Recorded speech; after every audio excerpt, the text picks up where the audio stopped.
Not every grand idea makes it to the finish line. Across the world, ambitious megaprojects once envisioned to redefine cities, industries, or even nations have been abandoned, leaving behind colossal reminders of what could have been. Let's explore the top 15 biggest megaprojects that were never completed. Number 15. The Ryugyong Hotel in Pyongyang, North Korea.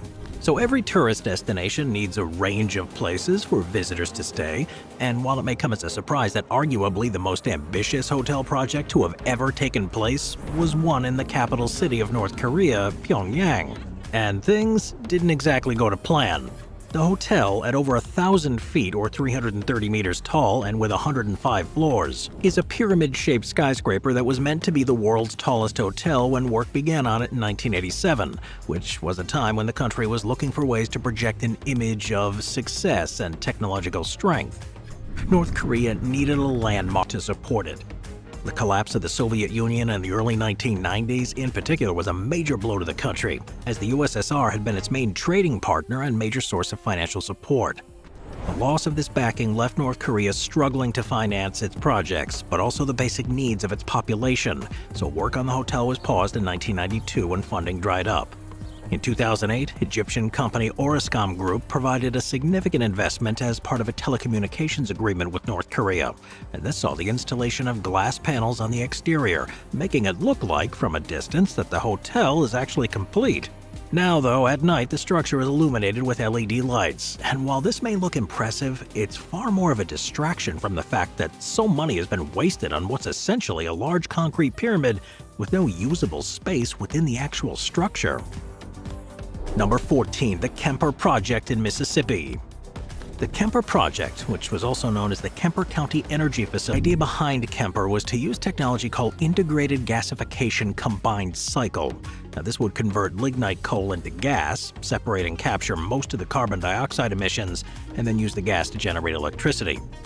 This captured CO2 would then be stored underground or repurposed, reducing the greenhouse gas emissions, and Southern Company, which is a major utility provider in the southeast of the U.S., and its subsidiary Mississippi Power took on the project in 2010, with a budget of around $2.4 billion, and the plan that it would be completed by 2014.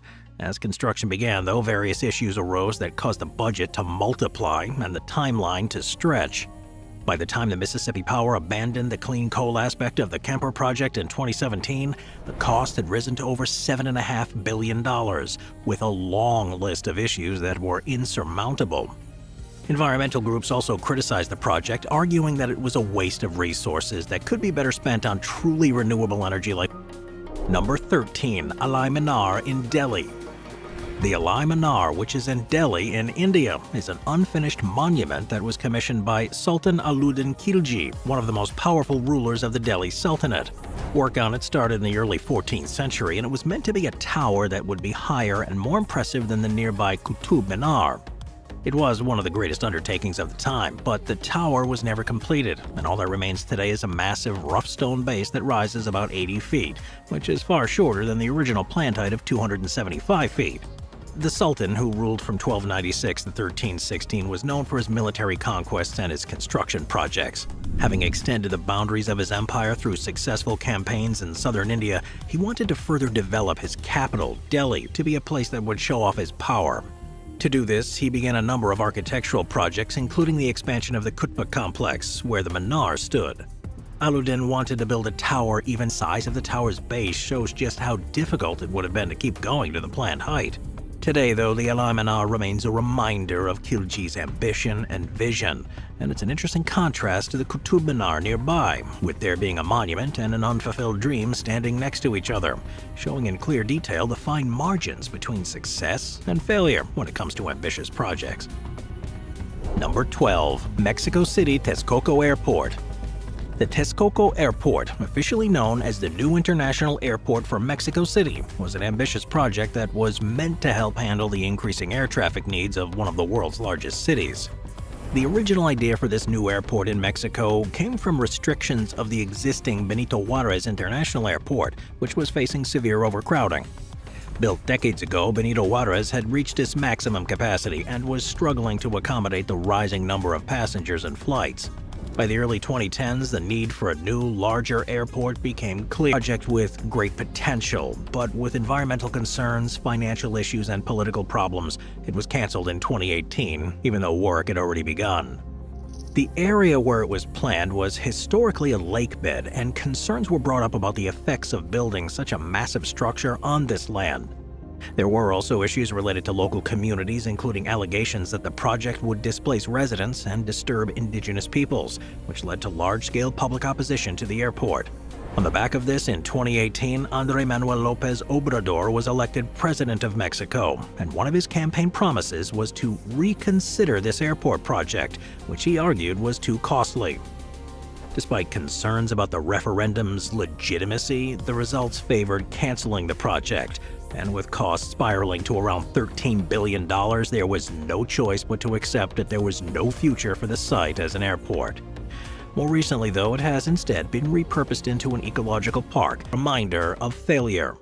Work on the skyscraper began in 2008 during a real estate boom in China. Funded by the Golden Group, which is a Hong Kong-based investment firm, it was part of a larger development plan for the city of Tianjin.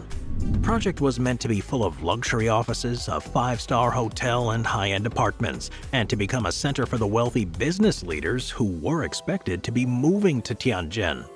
There were, though, of course, significant delays almost from the beginning. The first phase of construction took way longer than had been expected, and it was only until 2015 that the building's core structure had been topped out, reaching its full height of 1,958 feet.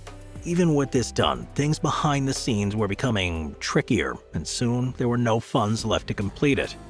To make matters worse, China has imposed restrictions on real estate speculation and issued policies to calm the property market.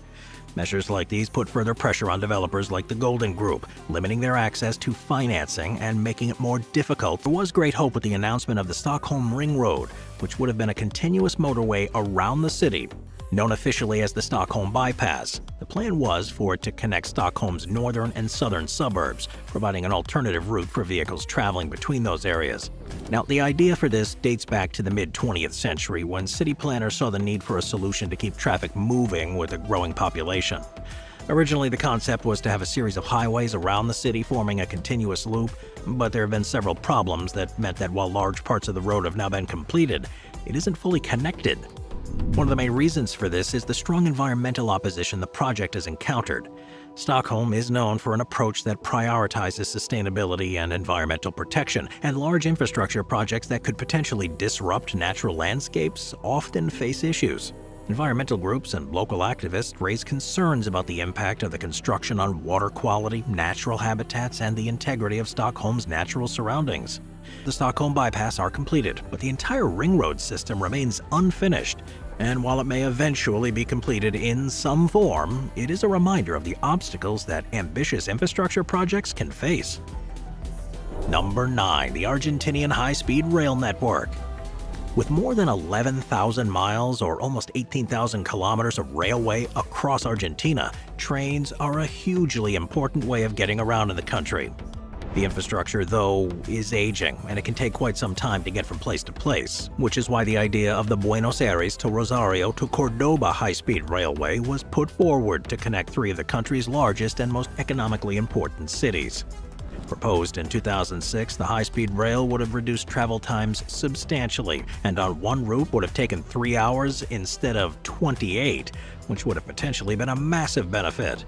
Despite initial excitement and huge investment, however, the project was eventually canceled and it still remains on. The rail line in Argentina also raised a number of complex engineering issues, especially given the distances involved. The country's railway network had suffered from underinvestment, leading to aging tracks, outdated technology, and limited maintenance, so building a high-speed line would have required extensive upgrades and new track laying. Well, ultimately, with just the preliminary work completed, the Buenos Aires to Rosario to Cordoba high-speed railway was abandoned, and this shows how difficult it is for countries with volatile economies to undertake large-scale infrastructure projects. Number 8. Torre de la Escalera. The Torre de la Escalera was a skyscraper project in Cartagena, Colombia, which was meant to add a new feature to the city skyline and to lead an economic renaissance. Located on the Caribbean coast, Cartagena is known for its rich history and colonial architecture, and for being a tourist hotspot. And this skyscraper would have become one of the tallest buildings in Colombia. It was planned as a 675-foot or 200 building. It reached a height of about 28 floors. Construction was stopped after engineers discovered serious flaws in the building's foundation. Reports found that the soil on which the tower was being built wasn't stable enough to support the weight of such a tall structure. Experts eventually decided that the underlying ground conditions hadn't been properly assessed before construction began, and the engineers had failed to account for the soft soil. This oversight meant that the foundation was insufficient to safely support the tower's planned height. Legal challenges, too, then began between the project developers, contractors, and the regulatory bodies over responsibility for the construction issues. These battles further delayed any possibility of restarting construction, as authorities argued about whether the structure should be demolished or if it could be salvaged through expensive engineering interventions. Either way, the cost of retrofitting the structure to ensure safety would have been prohibitively high. So this project was never completed, and the skeletal remains of the structure still stand in Waxahachie in Texas. It would have been nearly 4 times bigger than the Large Hadron Collider, with an underground ring that was up to 54 miles or 87 kilometers long.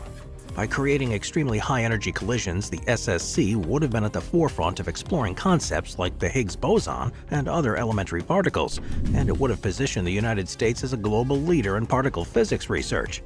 In 1987, Congress approved the project with an initial budget of around $4.4 billion, and construction began in 1991. Involving the design and installation of thousands of powerful superconducting magnets, as well as digging the underground tunnel, the project soon began to face problems, mostly due to its cost. By the early 1990s, the budget for the collider had escalated far beyond the initial estimates, eventually reaching around $12 billion, which was almost triple the original amount. The SSC, as a highly specialized scientific project, was seen by some politicians as a luxury rather than a necessity at first. Number 6. The Dubai Creek Tower in the United Arab Emirates. With a height of over 4,265 feet, or 1,300 meters, the Dubai Creek Tower was announced in 2016 as a brand new structure that would become the tallest man-made structure in the world. Featuring a unique design that was inspired by the lily flower, along with elements of traditional Islamic minarets, it was to be part of the Dubai Creek Harbor, which is a large-scale development by Emaar Properties. The tower would have become a major tourist attraction and a new global landmark, and the design had a slender, needle-like structure being held in place by a series of steel cables, and one of the highest observation decks in the Arabian Gulf. Work began on it soon after the announcement, but within a few years construction was paused, in large part due to the economic impact of the COVID-19 pandemic in 2020. The global economic downturn that was triggered by the pandemic significantly affected Dubai's economy, which was competition from other record-breaking projects around the world that are trying to do the same thing. Well, all of this has meant that right now the foundation has been laid, but no further progress has been made. Emaar Properties, they've not provided a timeline for reassuming construction, and the project remains in a state of uncertainty. It very well may one day be completed if market conditions improve, but this would take a major shift in fortunes, and it's seen as being highly unlikely to happen. Number 5. The HS2 in the UK. HS2, which stands for High Speed 2, was one of the United Kingdom's most ambitious projects, and it was meant to improve connectivity between London, the Midlands, and the North. Planned as a high-speed rail network capable of significantly reducing travel times, the promise was that it would bring economic stimulus to regions outside London, reduce road congestion, and offer a greener alternative to domestic air travel. It was originally proposed in 2 main phases, with reducing the UK's carbon footprint by encouraging a shift from cars and planes to trains. It seemed, at first, to be the project the country had been waiting for. From the beginning, though, it's been plagued with problems. The project cost estimates grew continuously as planning progressed, and after being originally budgeted at around $42 billion, the projected costs of HS2 are now beyond $130 billion. This substantial increase in cost sparked public and political debate over whether the project was financially viable, especially with the UK's economic uncertainty. So in 2023, the government was forced to announce major cuts.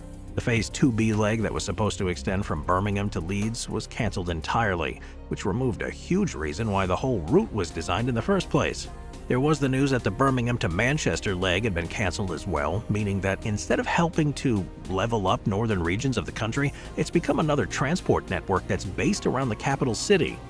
The whole thing has been huge dams of any country in the past few decades, but despite so many being completed, not every one has been a success.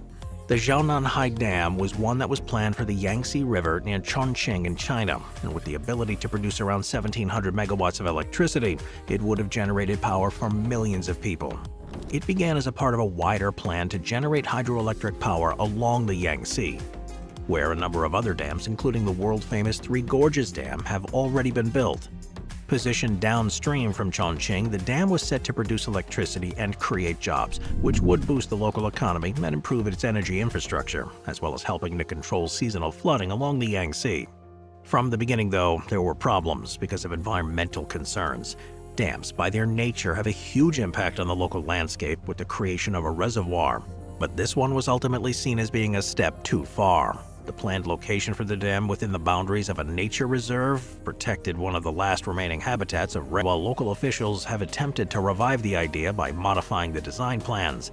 The Jiaonanhai Dam project was officially cancelled in 2015. This showed what was, at the time, a surprising decision based on environmental reasons and showed a new commitment to protecting China's natural heritage.